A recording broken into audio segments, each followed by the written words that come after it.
खूनी कुआं। सीमा गर्मियों की छुट्टियों में अपनी नानी के गांव आई थी। सीमा नानी के घर पहुंचने के बाद अपनी नानी के पैर छूती है और उनसे आशीर्वाद लेती है। तभी उसकी नानी उससे कहती है, इतनी बड़ी हो गई मेरी सीमा, चल जल्दी से हाथ मुंह धो ले, मैं तेरे लिए खाना लगा देती हूँ। भूख लगी होगी ना? हाँ नानी, भूख तो लग रही है मुझे, आपके हाथ के बने हुए पीले दाल और चावल खाने की। कितना टाइम हो गया है मुझे आपके हाथ का बना हुआ दाल चावल खाए हुए। तू तो नौकरी में व्यस्त थी, तो तुझे कहाँ से टाइम मिलेगा अपनी नानी के लिए? और जब इतने टाइम बाद आई है तो ज्यादा टाइम के लिए रुक कर जाएगी तू। हाँ नानी, इस बार पूरे 2 महीने के लिए आई हूँ। सीमा की नानी अंदर जाकर उसके लिए खाना बनाने लगती है। सीमा कमरे में अकेली होती है, तभी उसे किसी औरत के रोने की आवाज सुनाई देती है। वो कभी खिड़की से बाहर झांकती है तो कभी दरवाजे से बाहर झांकती है। उसे समझ में नहीं आ रहा होता है कि आखिर रो कौन रहा है। तभी नानी खाना लेकर आ जाती है। वो अपनी नानी से कहती है, नानी, कोई औरत रो रही है क्या? मैं जब से यहाँ आई हूँ तब से मुझे यहाँ किसी औरत की रोने की आवाज आ रही है। हे भगवान, कहीं ये वही तो नहीं? बोलो ना नानी। अरे कोई नहीं रो रहा, ये तेरे मन का वहम है। और तू ना अब खाना खा ले, ज्यादा यहाँ वहाँ की बातों में ध्यान मत दिया कर। जल्दी से खाना खा और फिर मेरे साथ आ जा मेरे कमरे में, दोनों बैठकर खूब सारी बातें करेंगे। ऐसे ही अगले दिन सीमा अपनी नानी के साथ गांव के बाजार जा रही होती है। उसी रास्ते में फिर से किसी औरत के रोने की आवाज आती है। वो अपनी नानी से कहती है,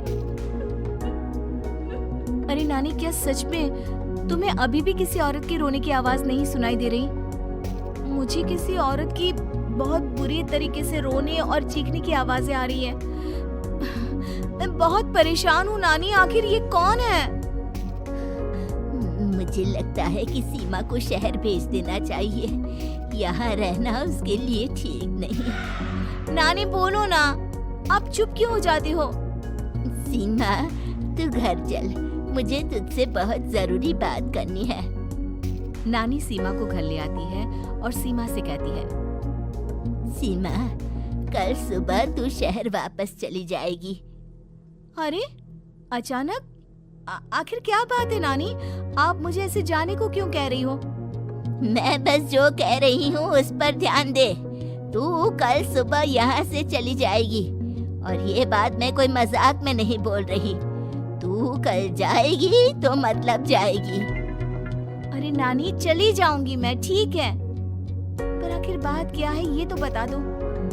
मम्मी से कोई बात हुई है या फिर मुझसे कोई गलती हुई है जो तुम मुझे अचानक से जाने के लिए बोल रही हो? देख सीमा, रात बहुत हो चुकी है और मुझे इस बारे में कोई बात नहीं करनी।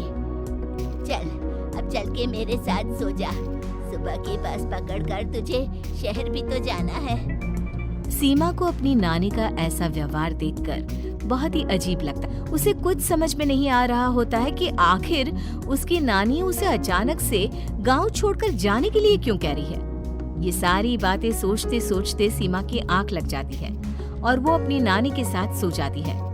ऐसी ही आधी रात को सीमा को फिर से किसी औरत की रोने की आवाज सुनाई देती है। वो उस औरत की आवाज सुनकर बार बार करवटें बदल रही होती है और तभी उसे सपने में भी एक अजीब सी औरत की परछाई दिखाई देती है, जो इतना चीख चीख कर रो रही होती है कि सीमा डरकर उठ जाती है। वो पूरे पसीने पसीने हो रही होती है। वो अपने आसपास देखती है तो घर में बिल्कुल शांति का माहौल होता है। सीमा घबरा जाती है। वो अपनी नानी को जगाने की कोशिश करती है, मगर उसकी नानी नहीं जगती। सीमा को फिर से उस औरत की रोने की आवाज सुनाई देती है।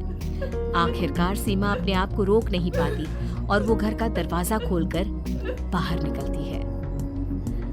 आखिर ये माजरा क्या है? आज तो मैं पता करके रहूंगी।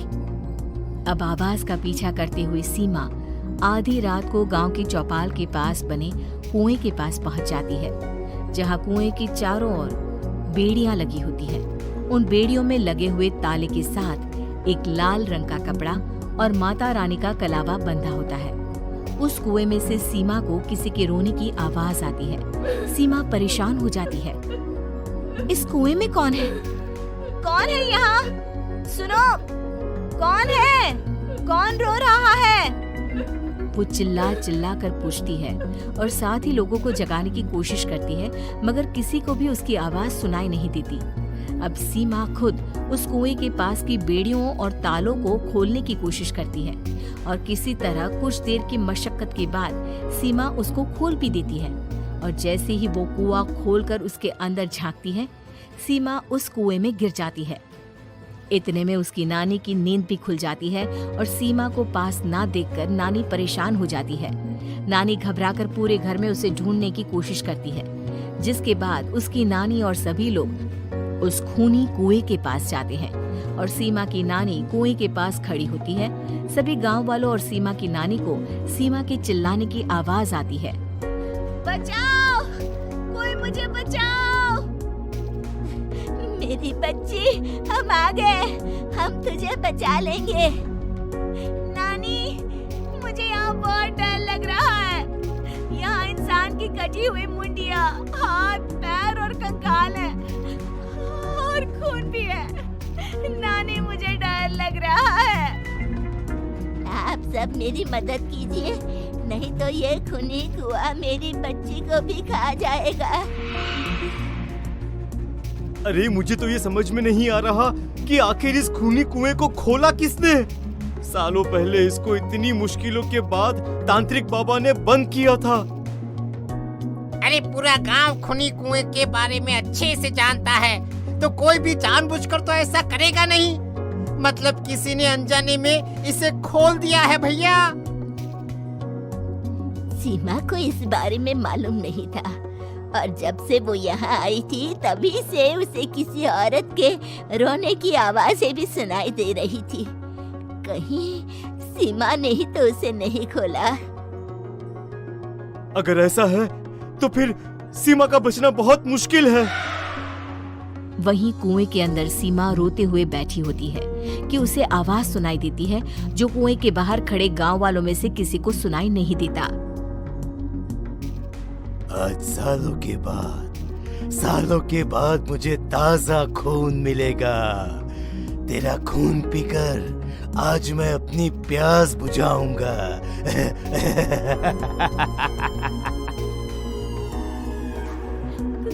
कौन है?